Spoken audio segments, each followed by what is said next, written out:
All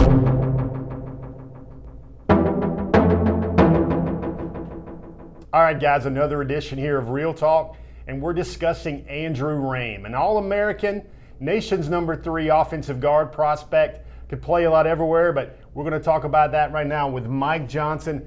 Andrew Raym, he used to play a little baseball back in the day too. What do you see here out of Andrew Raym out of Oklahoma? He's one of those guys I like to call a gripper on the offensive line, and you see his ability to get his hands on, and really I think what sticks out the most for me about his film as opposed to a lot of the other ones we've done is foot acceleration. Watch his ability to get up there, and then once he gets up to the second level or gets on some of these guys, he has good grip strength. Like I said, he's a gripper, but then he accelerates the feet better than almost any prospect in the country right now, in my opinion. And you can see it right there. He's able to kind of move his feet downfield. When you have that, you're going to catch some people off guard. You can accelerate so quickly. These defenders are kind of lining up next to him, trying to get off the block, trying to make moves.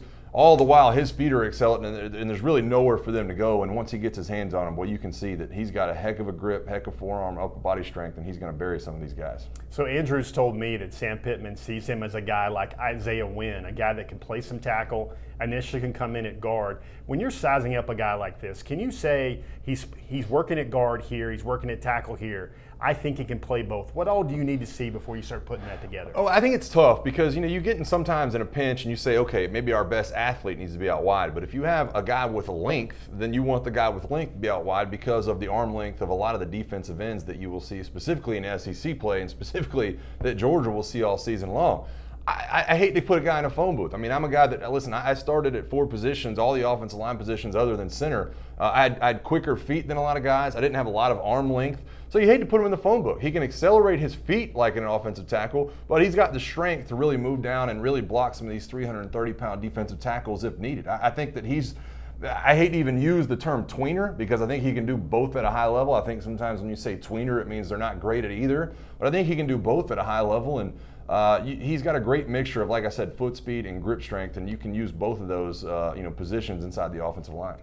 Mike, when you talk about that, that's a pro mentality there because you can only have 7 offensive linemen in the league. And, absolutely. And I think adaptability and versatility, those are not dirty words when you're evaluating a guy like this. Not at all. And I think that, that's a perception thing where you say, this guy, not a left tackle, might be a right tackle. Okay, that's fine. But this guy can still help you at plenty of positions along the offensive line. And Georgia fans know as well as anybody in the country, you have to cross-train these guys. When you do have hiccups, when you do have injuries, when you have to move around a Ben Cleveland, a Cade Mays, some of the guys they've had to move around in the past, you love the versatility. It can't be a knock on a kid coming out of high school specifically. I mean, talk about a 17-year-old kid saying, this guy can play a number of different positions. That is a huge compliment to a kid that's his age and is his stature, that he's going to be able to help you no matter where you line him up at. So Andrew is out of Oklahoma. He played some baseball, some first base. He even picked up a stolen base along with a lot of bombs last year in the spring.